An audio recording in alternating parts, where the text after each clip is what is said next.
Well, the International Court of Justice is set to begin hearings later this week after South Africa filed a case against Israel, accusing it of violating the Genocide Convention in its war on Hamas. Joining me now is Sparked Online's chief political writer, Brendan O'Neill. Brendan, what a ridiculous waste of time all of this is. The US has hit out about it. What on earth is South Africa playing at? I think South Africa is behaving disgracefully here. This is not a genocide. This is a war. And by the way, it's a war that Hamas started with its unprovoked attack on the civilians of Israel on the 7th of October.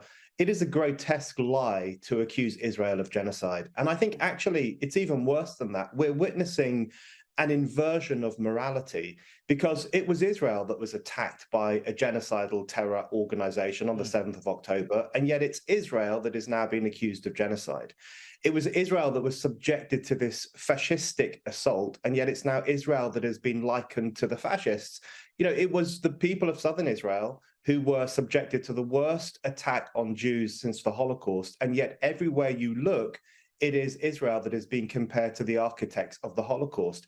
This is an inversion of reality, an inversion of truth, and an inversion of morality itself. And I think South Africa should be ashamed of itself for bringing this case, and all its cheerleaders in the Western media should be ashamed of themselves too.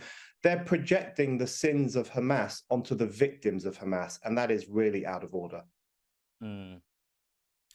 Indeed. Now, USA Boxing is facing a backlash over its transgender policy, which would allow male boxers who transition to fight in the female category from this year. I mean, it's bad enough having these trans women who go into swimming and athletics and all this other stuff and break individual records, but it's another thing entirely when it comes to a combat sport. You're going to start throwing men, biological men who've grown up with the testosterone coursing through their bodies, bigger hands, more strength, all of that, and you're going to allow them to stand in the ring with women. What could go wrong?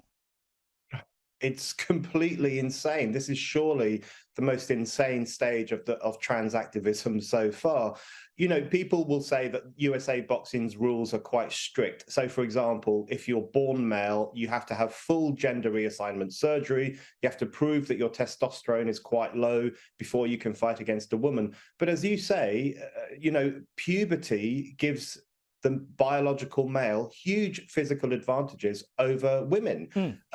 Larger muscle mass, denser muscles, longer arms, larger hands, larger heart and lung capacity, more strength. All of these advantages come through the process of puberty, and they don't go away just because a man, when he hits the age of 20, starts taking some estrogen tablets.